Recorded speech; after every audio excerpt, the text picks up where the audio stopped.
Баягы эле Садыр Жапаров. Ошо Садыр Жапаровка өлүп талып күйгөн элдер, мен силерге таң калам. Силер мындай бир адамды эмне эле мындай кумир тутуп, жанагы өзүнчө бир идеал тутуп, фанатизм менен кетип каласыңар.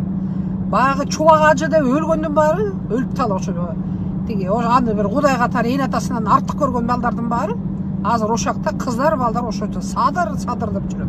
Садыр эле Садыр деп коюп жүрөт. Садырга эми карапайым эл боору оруп коюп жүрөт. Эми түшүнөм, биз кыргыз эл деген ушундай, биз боору орукчак ушундай бир аябай мээримдүү элбиз. Бирок эми боору оругандан нар жактан да кичине башты иштетиш керек да. Эмнеге бооруңарды оорутуп атасыңар?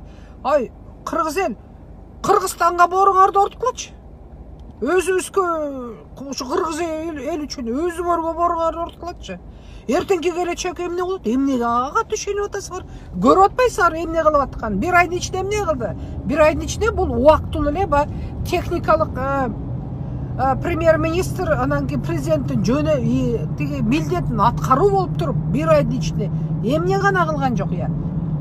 Күнүгө бир алдайт, күнүгө бир күнү бир жалганы чыгат, эртеңки күнү кайра башка жалган сүйлөйт, алдайт. Анткени бунун деген бир мыйзам жөнүндө бир түшүнүгү жок. Мыйзамды же түшүнбөсө, сыйлабаса, мыйзамга баш ийбесе, мыйзамды урбаган болсо бул деген. Бул Жапаров деген канча 8 жылдан бери Жапаровду мына байкап көрүп билип жүрөм мен, аны таанып. Телефон менен да сүйлөшүп көргөм аны менен. Ал мыйзамды урбайт, ал көчөнү мыйзам менен жашап жүрүп көнө болгон эме бул деген. Эмнеге эле аны аябай мына олия машаяк кылып атасыңар аны? Аны аябай ыйык тутуп атасыңар. Качан бизде кыргыздарда ошондой бир камуста бар эле, бир адамды аябай өйдө көтөрмөлөп, ошону эле хаң кылып, ана арстан келатат, ана хаң келатат деп. Ай, бу кандай?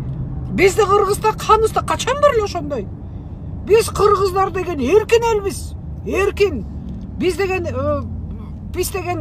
мындай кулчулукта бирөөгө баш ийип, бечара бир байкуш болуп, тепки жеп, запкы жеп, чыдап, тишибиздин кирибизди соруп, тамак ашка чыдап коюп жашап, ошондой билбейм, андай ошо Жапаровду эле ыйык тутуп, ошого фанат болгондун баары силер ошо баягы кулдун тукумдарынансыңар го я.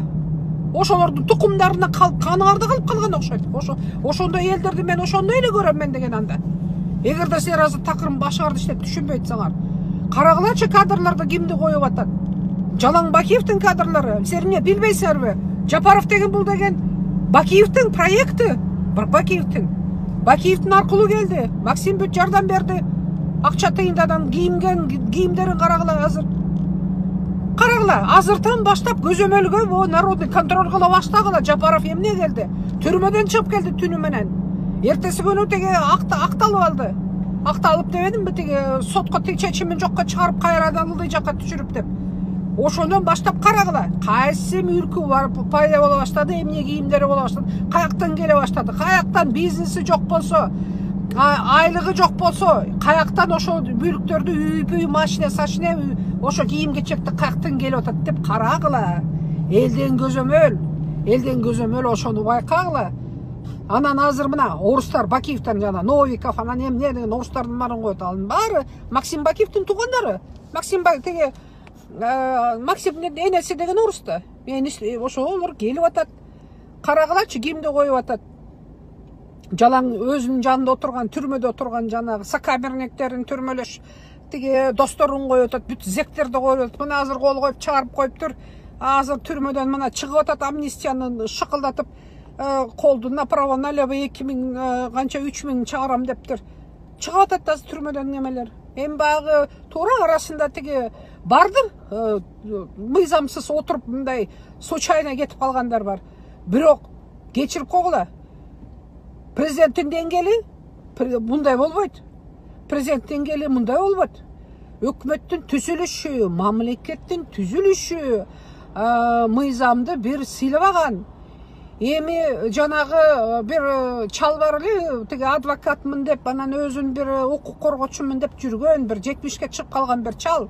Ал деген постоянно эле кыйкырып эле жанагы эми башка иши жок да делосы келбесе башка мусульмандардын укугу тигини коргоп атам демиш этип бул жалаң эле экстремист Хизбут Тахрир анан тиги дагы башка экстремисттик уюмдардын тиги камалып кеткендердин аркасында чуркап эле кыйкырып жүргөнүн алып барып туруп азыр Госкомиссия по делам религияга ошого директорго кыл коюп салыптыр. Бул эмнеси? Это же конфликт интересов. Как может жаңы кадр келсин, жаштар келсин дегенди алып барып туруп, каяктагы бир ошо экстремисттердин тиги адвокатын алып барып коюптур. Министр культураны карагыла. Жанагы бөт өлкөлөр менен мына тиги соттун чечими менен экстремисттик деп таанылган уюмдун тигиден чыккан баланы Кадырбековду алып барып туруп аны министр культура кылып коюп койду. Ал болсо эмне эми жапсын анда жанагы опер театр и балет аны жапсын, тырталактап бутун көтөрүп тиги бийлеп атат деп алар да кайра тиги наам берип койгула, лейбл проститутки деп жакшы көрөсүңөр го, бирдемесине проститутки дейсиңер. Эркектер сүйлөсө гей деп элечи. Ага эмне деген түшүнүк бул деген. Музейде жапкыланды. Бүт эмен бар бүт жанагы опера театры, балет, драматический театрды бүт жапкыланды. Баарыбыз эле караңгы бир арт жакка бир үңкүргө кирели. Биз деген кыргыздар современный кыргыз болуп, бир научный открытие жок, бир изилдөө илимди жок, докторский, кандидатскийди сатасыңар ары бери направо налево. Ушу азыр силерди алдап жатат. Президенттик система деген ошо жакшы, ошого өтүшүбүз керек деп. Президентский жакка өтсөңөр анда шооруңар катыды. Анда шооруңар катыды. Ал келет анан мына Бакиевтерди тосуп алгыла. Аларды бүт барын чекесин актап, жерлерин, мүлктөрүн кайра кайтартып, мына соттор процесстерди баштап атышат. Бакиевтерге баш ийгиле, билбейсиңерби? Азыр мына Южный кландын баары тиги джентльменский соглашение кылып алып, алар бүт ошо тиги биригишип алып азыр кылып атат. Кайдан билесиңер? Может, Садыр Жапаров азыр алардын марионеткасы. Садырды азыр коймуш этип, ал болсо потом кайра передача власти кылдыртып, анан кийин келет анан. Анда Максим Бакиевди президент кылгыла, эмгиси следующий аркасында турган ошолор эмне үчүн Райым Миллионду камабайт? Эмне үчүн бул өзүнө көп ыйгарым укуктарды кылып алып, бул деген легитимсиз, бул деген мыйзамсыз нерселерди кылып атат. Максим Бакиевди актап азыр алып келет. Райым Миллионду болсо мына азыр биртке акча бердиртип коюп туруп, аны президент кылып алгыла, ал келет мына, легально келип туруп азыр мына отурат, парламентский шайлоого келип отурат. Келгиле, бүт ошо силер өзүңөрдүн колуңар менен, өзүңөрдүн башыңар менен ыйып берип, жүгүнүп берип, колчулукка баратасыңар. Бизди только жанагы парламенттик система гана алып калат бизди. Биз жаңы эле баштаганбыз, парламенттик система точно тиги өркүндө өсө элек да биз үйрөнүп жаңы баштап келатканбыз. Парламенттики деген бул эмне? Парламент деген бул деген ошо эле курултай. Ошо курултай, парламентке депутат ким боло алат? Любой киши болуш керек.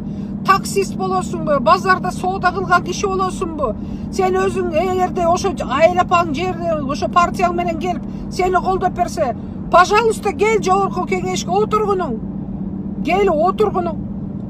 Талаш тартыш, издержка дегендей сот системаны өзүнчө кылыш керек. Садыр Жапароварга айланайындар. Катуу ишене бербей, ойлоңгулачы, анализ жүргүзгүлөчү. Ошо тамга тааны окуганды унута элексиңерби? Унута элек болсоңор окугулачы. Уккулачы көбүрөөк.